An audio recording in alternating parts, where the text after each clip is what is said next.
When Sloane Blackwell saw her silver Bentley pull up outside the hotel, she did not ask why the mechanic Elias Rowan was behind the wheel. The powerful executive pointed a finger, called him a thief in front of hundreds of guests, and ordered the police to put him in handcuffs. Elias did not resist. He simply set the keys on the hood and asked the officer to check the registration first. Seconds later, the color drained from Sloane's face because the car no longer belonged to her, and the transfer records were about to reveal a debt she had spent months trying to hide. The Sterling Grand Hotel in Dallas was lit up for a $900 million merger announcement, and Sloane Blackwell stepped out of her town car to a wall of camera flashes and applause. She was the chief executive of Blackwell Meridian Group, a name that had opened doors in Texas finance for 3 generations, and tonight belonged entirely to her. Just as she reached the red carpet, a silver 1964 Bentley Continental Flying Spur eased into the valet lane, its long hood catching the light like a mirror. It was her father's car, a piece of family history she had not seen in months, while it sat in a restoration shop across the city.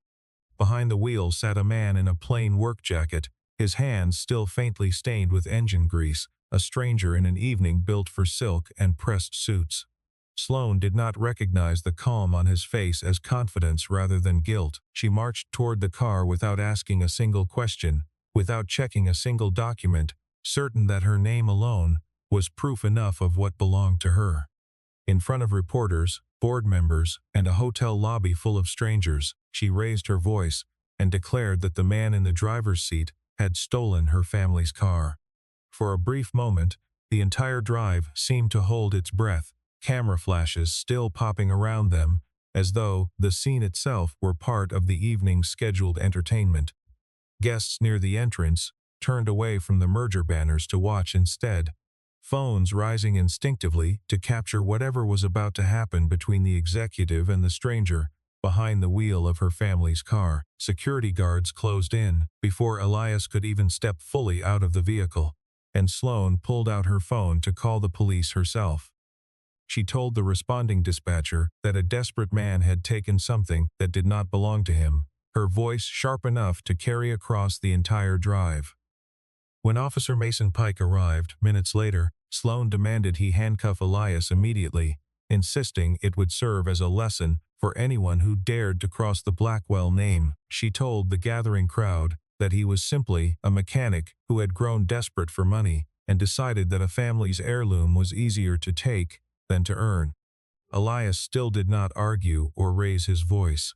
He placed the keys gently on the hood of the Bentley and asked Mason to run the plate and the vehicle identification number before anyone touched him. Sloane rolled her eyes at the request, certain it was a stalling tactic from a man who had nowhere left to run.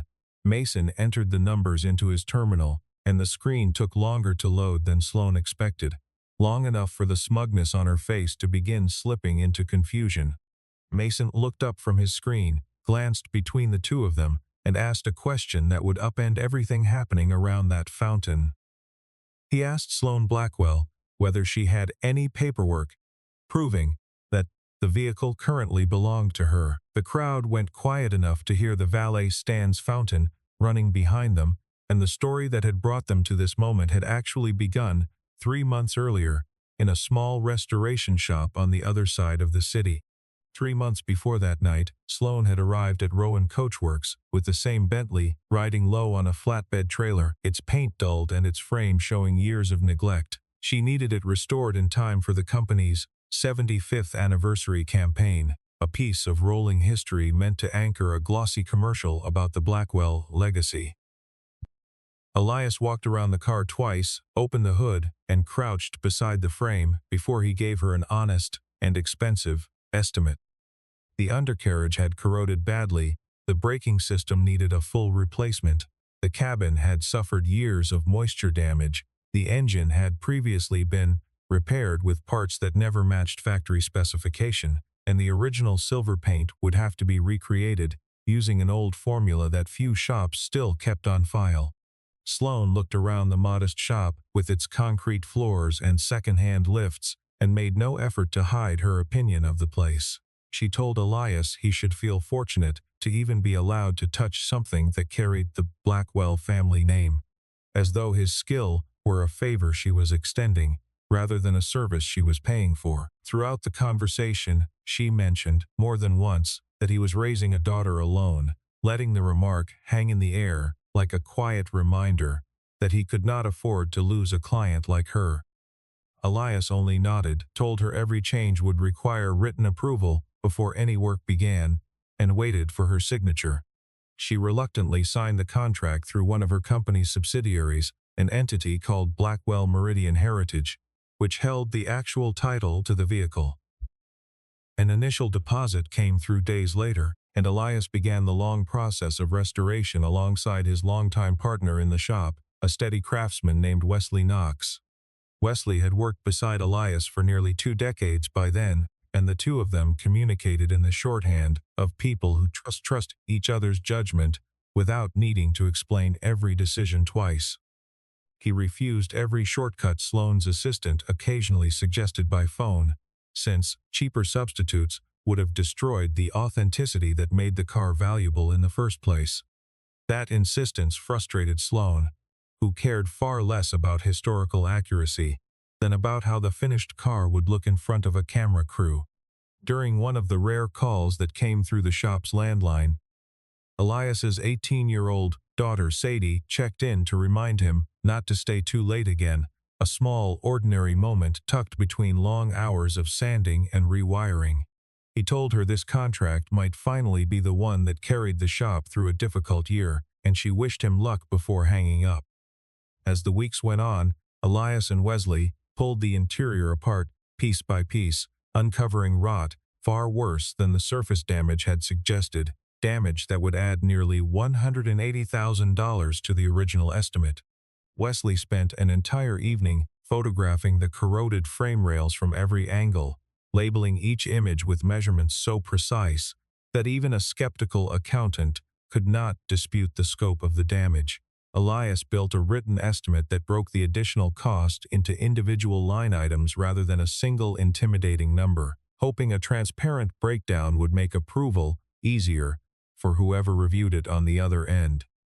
Elias documented every discovery in careful detail and sent photographs directly to the corporate office, refusing to move forward without formal approval for the additional cost. Sloane's office reviewed the images and authorized the extra work over email, a message that would later become one of the most important pieces of paper in the entire dispute. For weeks afterward, the shop operated at a relentless pace, stripping rust, rebuilding the brake lines, rewiring the electrical system, and slowly bringing the old Bentley back into a shape its original engineers would have recognized. By the time the final coat of silver paint had cured under the shop lights, the car looked less like a relic and more like something that had simply stepped out of another decade. When the restoration finally reached completion, Sloane arrived with Everett Langford, her chief financial officer, along with a small crew from the company's media team to capture footage of the reveal. She ran her hand along the polished hood, visibly pleased with what Elias and Wesley had accomplished, yet she made no move to settle the outstanding balance still owed on the account. Everett stepped forward instead, explaining smoothly that the company was in the middle of restructuring its cash flow and asking Elias to release the vehicle immediately, with payment to follow sometime after the anniversary event. Elias declined politely, reminding them that the signed contract required the full remaining balance before any handoff could take place. Sloane's tone shifted instantly, the warmth she had shown the polished car disappearing as she turned it on the man who had built it. In front of her own staff, she told Elias that shops like his only survived because people like her chose to spend money there in the first place. She accused him of holding the vehicle hostage, dismissing his explanation of standard lien procedure, as though it were an excuse invented on the spot. When that did not move him, she brought up Sadie's education directly, suggesting that a smart father would understand exactly when it was time to bow his head and let the matter go. Elias answered her calmly, without raising his voice or stepping back from the car. He told her that being a father was precisely the reason he could never teach his daughter that a signed contract only carries weight for people who happen to be poor. What Sloane never said out loud, not even to the people closest to her, was that the merger deadline had put more pressure on her than she was willing to admit. The Bentley was never simply an heirloom to her. It was a prop she needed for a campaign meant to convince a nervous board and an even more nervous acquiring company that Blackwell Meridian still stood on the same solid ground it always had. Underneath the polished suits and the practiced smile, the company's cash position had grown thinner than anyone outside the finance department realized, and Sloane had learned, over years of climbing through boardrooms built by men who rarely questioned her, that confidence could paper over almost any shortfall if it was delivered convincingly enough. She had built an entire career on the belief that people without resources would eventually fold rather than fight, and every unpaid vendor before Elias had proven her right. She simply had not yet met someone who kept every letter, every signature, and every receipt exactly where he could find them again, filed and dated with the same care he brought to every bolt and every wire under the hood of a car. Furious at being refused in front of her own team, Sloane ordered the security guards accompanying her to simply take the vehicle. Elias had already disabled the fuel system as a precaution and calmly presented the lien terms written into their agreement, prompting the company's general counsel, Celeste Winthrop, to quietly urge Sloane to step back before the confrontation escalated further in public. Before she left the shop that afternoon, Sloane warned Elias that he would never receive another contract from a serious client again as long as she had any say in the matter. The very next day, every scheduled appointment connected even loosely to the Blackwell name began calling to cancel, one after another, as though a single phone call had traveled quietly through the city. Elias sent the final invoice, along with a reasonable proposed payment plan, hoping the company would simply do what the contract required. Blackwell Meridian never responded. With no payment coming and no communication from the company, Elias began the formal lien process exactly as Texas law required it. Step by careful step, he sent a certified letter to Blackwell Meridian Heritage, notified the company's listed legal representative, mailed a copy to every party with a recorded interest in the vehicle's title, and posted public notice of an upcoming lien sale. He offered the company one final opportunity to settle the account before the deadline, and he kept signed confirmation of delivery for every single letter that left his office. Everett Langford received each notice personally, but buried them inside a folder of unpaid vendor accounts, part of a broader habit of delaying payments to smaller suppliers until the merger had safely closed. Celeste warned Sloane directly that ignoring a properly filed lien could eventually cost the company its title to the vehicle altogether. Sloane brushed the warning aside with a short laugh, telling her general counsel that no court in the state would ever let a mechanic walk away with a Blackwell family Bentley. Because of that certainty, no representative from the company bothered to attend the scheduled lien sale, since Everett had no intention of letting an unpaid debt appear anywhere near the company's financial statements before the merger closed. Elias never set out to own the car himself. He simply needed to be paid so he could cover his employees' wages and keep the shop's doors open through another season. The county official overseeing the sale confirmed, for the record, that every required notice had gone out on schedule and that the waiting period had passed without a single objection filed by any party. Elias had brought his own paperwork to the sale, including copies of every certified receipt, in case anyone questioned whether proper notice had truly been given. With no opposing bid and no company representative present, Elias participated as the lien holder and submitted a valid purchase offer using the unpaid balance as partial payment. Once the legal objection period expired without any response from Blackwell Meridian, the state's Vehicle Registration Office issued a new certificate of title in the name of Elias Rowan. Wesley urged him to sell the car immediately and be done with the entire situation, but Elias instead arranged to have it formally appraised by a respected auction house before making any decision. That appraisal happened to be scheduled at the Sterling Grand Hotel on the very same evening Blackwell Meridian had chosen for its lavish merger celebration. That was how Elias came to be driving a silver Bentley through the hotel's circular drive that night, holding a freshly issued title in his jacket pocket, while banners bearing the Blackwell name hung from every column in sight. He had no idea Sloan would be standing there when he arrived, and he certainly had not expected to be accused of theft before he could even park the car. Yet here they were, back in the present moment, with Officer Mason Pike standing between them, and a screen full of official records that neither of them could argue with. The hotel driveway had gone almost completely silent by then, guests and reporters alike, watching the exchange unfold, rather than the merger banners they had originally come to see. Mason worked through the check, with the same patience he brought to every stop, running through the plate number, the vehicle identification number stamped into the frame, the same number hidden inside the engine bay, any record of a stolen vehicle report, the name of the current registered owner, and the exact date the newest title had been issued. He had run enough vehicle checks over the years to know exactly what tampering looked like. The MIPS, scratched rivets, the scratched stampings, the slightly uneven paint around a replaced identification plate, and none of those signs appeared anywhere on this car. There was no sign that the identification numbers had ever been altered, and there was no theft report filed anywhere in the system before the moment Sloan spotted the car outside the hotel. The screen in front of him displayed one line clearly enough for everyone nearby to read over his shoulder: registered owner, Elias Rowan. Mason asked Elias for supporting documents, and Elias calmly opened the glove compartment to produce them one at a time. He handed over the current registration, the certificate confirming the transfer of ownership, the paperwork from the lien sale, the unpaid invoice that had started it all, and signed receipts proving every certified letter had reached Blackwell Meridian.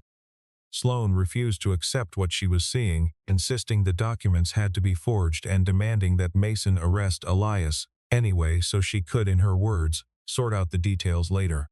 Mason told her plainly that he had no legal basis to make an arrest under these circumstances, and he instructed the hotel's security staff to keep their distance from both the man and the vehicle. Standing in front of reporters who had already begun recording the confrontation, he stated clearly that the car was currently registered to Mr. Rowan through a lawful process, and that what they were witnessing was a property dispute rather than a stolen vehicle. Rattled and cornered, Sloan admitted out loud, in front of everyone, that she had personally ordered the payment delayed because she never believed a shop like his could actually do anything about it. Every word of that admission was captured by the small camera clipped to Mason's uniform. Elias did not gloat or say anything unkind in return. He simply collected his keys and prepared to continue on to the scheduled appraisal, leaving the stunned crowd and the still recording cameras behind him. It was the first real reversal of the night. The man once branded a thief, standing as the only person on that driveway who could actually prove legal ownership of anything. It was also the second reversal, since the executive, so certain of her claim, could not produce a single document to support it. As Mason reviewed the file more closely back at his patrol car, he noticed something else worth flagging: that the previous registered owner listed was not Sloan personally, but a subsidiary company currently named in the paperwork for the pending merger. Footage of Sloan accusing Elias outside the hotel spread quickly online, splitting public reaction into two very different camps almost overnight. Some viewers assumed a powerful executive would never make such an accusation without good reason, certain there had to be more to the story than a simple mistake. Others began asking a much sharper question, wondering aloud why a company worth hundreds of millions of dollars could not simply pay a small local shop for work it had already approved. Local news stations picked up the footage within hours, running segments that placed the hotel confrontation side by side, with quotes from small business owners across the city who had faced similar delays from larger corporate clients. A few of those owners reached out to Elias directly, not for money, but simply to tell him they finally felt someone had said out loud what they had been too afraid to say themselves. Investors watching the merger closely wanted to understand how an asset appraised above $1 million had slipped away over an unpaid balance of only about $180,000. Sloan instructed her communications team to frame Elias publicly as someone exploiting a legal loophole rather than a man who had simply followed the law. Blackwell Meridian's attorneys filed suit almost immediately, arguing that the lien sale process had been improperly conducted, and asked the court for an emergency order to seize the vehicle. One longtime customer called to apologize personally before canceling a scheduled restoration, admitting he simply could not risk his own business relationships by being associated with the controversy, even though he believed Elias had done nothing wrong. Another client sent a brief, personal message through an assistant, offering no explanation at all beyond a short note thanking him for his past work. Elias began losing more clients in the days that followed, since few business owners wanted to be seen standing against a company as influential as Blackwell Meridian. His bank quietly opened a review of the shop's credit line, uneasy about the sudden wave of negative headlines attached to his name. Sloan went further, sending a towing company directly to Rowan Coachworks and claiming the Bentley as a disputed asset that needed to be recovered immediately. Elias called the police once more, and Mason Pike arrived again, since the case fell naturally under the same file he had already opened. He asked the towing crew for a court order authorizing the recovery and found they had none in hand, so he instructed them to leave the property with touching the vehicle. Furious at the outcome, Sloan called Mason's supervisor directly, attempting to have him disciplined for what she described as protecting a man who had taken something that was never his. Mason did not waver, and his original report remained exactly as he had written it. He turned over both his body camera footage and the vehicle records exactly as procedure required, without editing a single detail to please anyone above him. Elias began to suspect that Sloan's determination went far beyond sentimental attachment to an old family car. If the transfer of ownership held up under scrutiny, it would confirm publicly that one of Blackwell Meridian's subsidiaries carried an overdue debt the company had never disclosed to anyone. The bank's due diligence team had originally flagged the vehicle transfer as a minor footnote, a single line item buried among thousands of pages of merger disclosures. It was only when a junior analyst cross-checked the subsidiary's asset list against public title records that the discrepancy surfaced at all, revealing that an asset the company had listed as fully owned no longer belonged to it in any legal sense. That single mismatch was enough to trigger a far broader review of every asset the subsidiary claimed to control.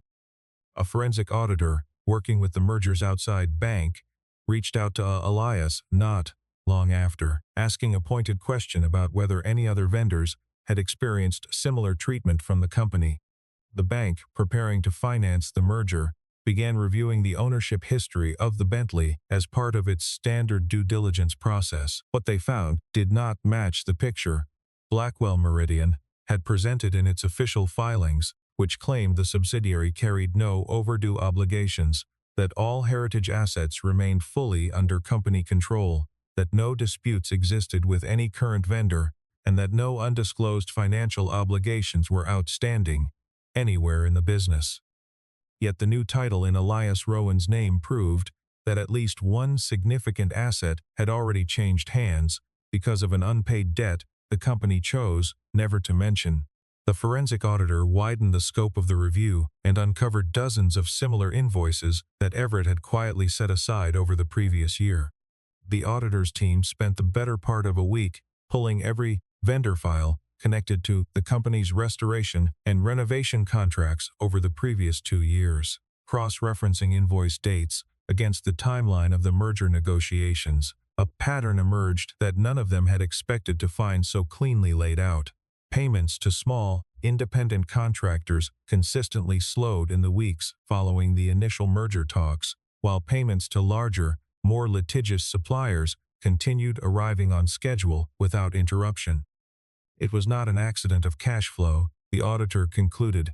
It was a calculated sorting of which vendors could afford lawyers and which ones could not. Several smaller vendors, it turned out, had faced the exact same treatment Elias had, yet none of them had the resources or the confidence to push back the way he eventually did. Celeste Winthrop went back through the internal email records and found a message from Sloan that made the pattern unmistakable, an instruction to hold payments for smaller suppliers who signed on after the merger paperwork was finalized, on the assumption they lacked the means to sue. That single line transformed what might have looked like sloppy bookkeeping into something far closer to a deliberate strategy carried out at the highest level of the company. Sloan asked Celeste to quietly remove the email before the documents were handed over to the acquiring bank, and Celeste refused, understanding that erasing evidence would turn a civil dispute into something considerably more serious for everyone involved. Meanwhile, Mason completed his official report on the confrontation outside the hotel, attaching the recording that captured Sloan's own words. In it, she could be heard clearly admitting that she knew the balance remained unpaid, insisting all the same that the car still belonged to her, regardless of the money owed. When Sloan later tried to change her account and claim that Elias had threatened her that night, the footage told a very different story. It showed a man who kept a respectful distance throughout the entire encounter, never raised his voice, and asked the responding officer to verify the paperwork before anything else happened.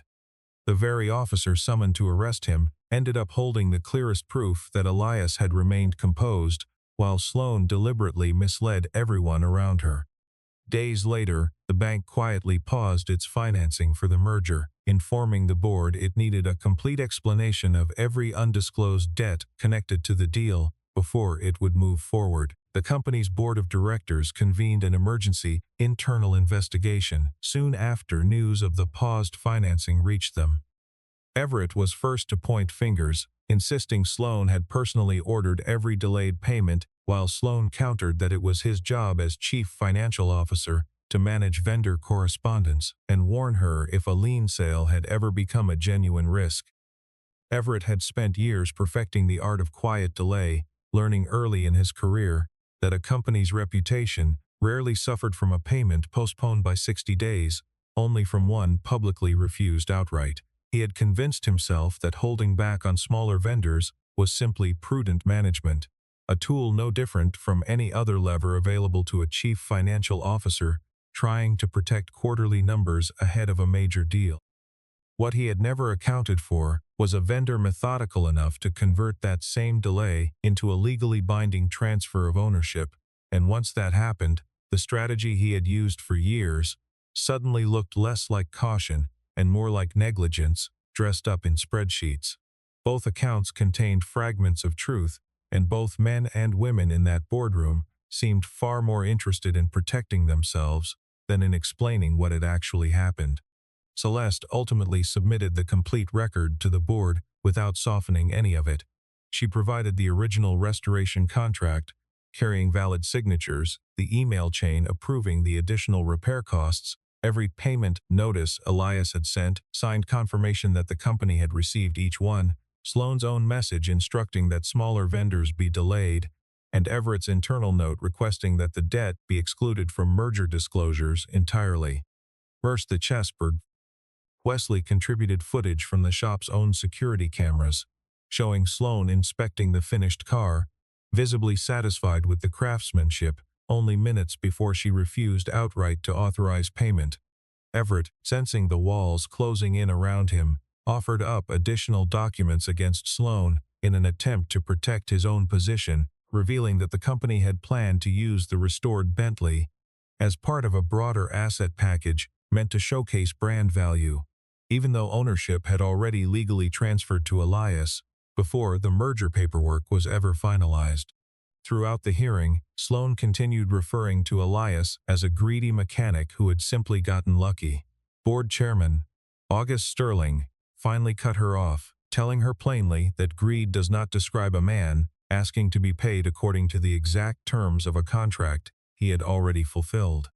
One of the newer board members, a quiet woman who had joined only the year before and rarely spoke in these meetings, finally asked the question no one else had been willing to raise directly. She asked Sloan whether she had ever at any point over the past several months, considered simply paying the invoice in full and avoiding the entire situation altogether. Sloane's answer, delivered with the same certainty she had carried into every room for 20 years, was that doing so would have meant admitting a shop like Rowan Coachworks had any leverage over a company like Blackwell Meridian at all. The silence that followed told her, perhaps for the first time, that the room no longer agreed with her instincts. The board demanded that Sloane issue a public apology and open negotiations to buy the vehicle back at a fair price, and she refused outright, unwilling to accept anything that might look like an admission of failure. Every time she dismissed Elias in front of the board, she seemed to hand the investigators one more piece of evidence, proving she had known about the unpaid debt long before it became public knowledge. Shortly afterward, a Texas court scheduled an emergency hearing to resolve the ownership dispute over the Bentley once and for all. Blackwell Meridian's legal team argued in court that Elias had exploited a missed internal notification to seize an asset worth far more than the amount originally owed. Elias offered no emotional appeals in response, letting his attorney lay out the full sequence of events in careful order for the judge to review. Blackwell Meridian had signed the original restoration contract. The company had approved every additional repair cost by email. The shop had completed all agreed work to a documented standard. The company had then refused to pay the outstanding balance. Elias had sent repeated written notice of the debt. The company had confirmed receipt of every one of those notices. The lien sale had been publicly and properly announced. No representative from Blackwell Meridian had bothered to attend it. The state had issued a new title once. The objection period passed without incident, and Sloane had only reported anything resembling a theft the moment she personally saw Elias behind the wheel. Mason Pike testified about everything he had observed and verified outside the hotel that night, confirming under oath that the identification numbers on the vehicle showed no signs of tampering, that no theft report existed anywhere in the system before that encounter, that Elias produced every relevant document without hesitation, that Sloane had demanded an arrest before offering any evidence of her own, and that Elias never once behaved in a threatening or confrontational manner throughout the exchange. When the courtroom watched the body camera recording, everyone present heard Sloane say, in her own voice, that she knew the company had never paid for the work, but that she still believed the car belonged to her regardless. The judge took a long pause before delivering the ruling, reviewing the stack of signed receipts and certified mail confirmations one final time, as the courtroom waited in near total silence. She noted for the record that a company with the resources of Blackwell Meridian could not credibly claim ignorance of a certified letter it had signed for on 5 separate occasions. The judge declined the company's request to have the vehicle returned, affirming that Elias currently held valid legal title, unless Blackwell Meridian could later prevail in a separate civil suit supported by genuinely new evidence. The letter arrived from the acquiring company's general counsel within hours of the court's decision, becoming public, brief, and unambiguous in its language. It stated plainly that continued association with leadership, whose conduct had been documented on camera and confirmed under oath, posed a risk the acquiring company was unwilling to accept at any price. Almost immediately after the ruling, the board received formal word that the acquiring company intended to withdraw from the merger entirely if Sloane remained in her position as chief executive. August, Sterling asked her to come directly to an emergency board meeting the moment she left the courthouse, and this time there was no room left for her usual confidence. A single father, once dismissed as too powerless to challenge a company like Blackwell Meridian, now held both a legally recognized asset and enough documented evidence to determine the fate of an entire corporation. In front of the assembled board, Sloane continued to shift blame toward Elias, toward Everett, and toward the legal department, unwilling to accept any responsibility of her own. August laid out the full scope of the damage her choices had caused, in a calm, methodical voice that left little room for argument. The company had lost the Bentley outright, damaged its standing with vendors across multiple contracts, watched the merge stall indefinitely, seen the bank freeze its financing, endured a viral video that had already reshaped public opinion, triggered a reopened financial review, and prompted several partners to request an independent audit of the entire organization. Faced with the full weight of that record, the board voted to suspend Sloan from her role as chief executive pending a formal internal investigation, and Everett was removed from his position as well for concealing the company's outstanding debts. She approached the task methodically, reaching out personally to each affected business owner rather than delegating the calls to a junior associate, aware that the company's credibility depended on more than a written apology. Several vendors told her they had assumed nothing would ever come of their complaints, and her calls marked the first time anyone from Blackwell Meridian had acknowledged the harm directly. Celeste was placed in charge of coordinating directly with the external auditors and negotiating settlements with every vendor who had been affected by the delayed payments. Blackwell Meridian offered to buy the Bentley back from Elias at a price equal only to the original unpaid invoice, framing the offer as though he should feel grateful simply to be free of the trouble it had caused him. Elias turned on the offer down without hesitation and instead brought the car to a public auction where anyone interested could bid on equal footing, regardless of their name or their company. Collectors from 3 different states traveled to the auction house that weekend, drawn less by the controversy than by the rare meticulous craftsmanship visible in every panel and every stitch of the restored interior. Wesley stood near the back of the room during the bidding, quietly proud of a car he had spent countless late nights bringing back from ruin, watching as the final numbers climbed far past what either of them had expected. The Bentley eventually sold for $1,350,000 to a private automotive museum, closing the story of that particular car in a way that felt fair to everyone who had actually earned a stake in it. Elias used the proceeds to settle every outstanding debt still owed by his own shop, pay a well-deserved bonus to the small team who had worked alongside him through the entire ordeal, expand Rowan Coachworks with new equipment the business had needed for years, and secure his daughter's education without ever turning her into part of the public story. He never celebrated Sloan's downfall or spoke about it with anything resembling satisfaction. All he asked in return was that the company formally withdraw its theft accusation and issue a clear, public apology, acknowledging that he had done nothing wrong from the very beginning. New clients began arriving from well beyond Dallas, some drawn by the quality of the restoration work itself, others simply curious to see the shop where a single father had faced down one of the wealthiest companies in the state and walked away with the truth fully intact. Elias hired 2 additional technicians that year, both of them young apprentices eager to learn the same patient, exacting standards Wesley had spent decades refining.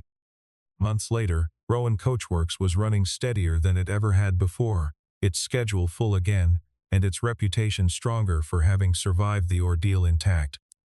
The old sign above the shop door had been repainted, but Elias still drove the same worn pickup truck he always had, with no interest in buying something flashy, simply to prove a point to anyone who doubted him. She had watched the entire ordeal unfold, mostly from a distance, catching fragments of it in passing conversations and the occasional worried phone call, never once asked to speak publicly or stand beside her father in front of a camera. Sadie visited the shop during a break from school and noticed a framed newspaper clipping about the whole affair, though her father had quietly moved it into the break room instead of hanging it out front for customers to see. Mason Pike stopped by one afternoon in his father's aging Ford, asking for nothing more than an honest, careful restoration, the same kind of respect he had shown Elias on the night everything began. Mason mentioned, almost in passing, that all he had really done that night was check a registration like he was supposed to. Elias told him that sometimes all it takes is one person willing to check the truth, instead of simply accepting the loudest version of events. The independent audit that followed her suspension eventually confirmed everything Celeste had already suspected, that the delayed payments had never been a matter of simple cash management, but a deliberate practice built into how the company treated its smaller partners. Blackwell Meridian settled with each affected vendor individually, paying not only the original balances but additional amounts to cover the disruption those delays had caused to businesses far smaller than itself. The acquiring company eventually returned to the negotiating table months later, once new leadership and a fully transparent set of financial disclosures had replaced the culture Sloan had built. Sloan never returned to any position of real authority within the company, her name quietly removed from its leadership pages, while Blackwell Meridian spent the following months settling every debt it had once tried to bury. The story closed with Elias signing the paperwork for Mason's old Ford, glancing briefly at the line listing the registered owner, and remembering the night an entire crowd had called him a thief simply for standing beside a car he had every legal right to drive. Sloan Blackwell had once believed that ownership belonged to whoever could speak the loudest in a room. But once an officer checked a simple registration, everyone watching learned the truth all at once. That the car belonged to the man who had done everything correctly from the start, and that the lie belonged entirely to her.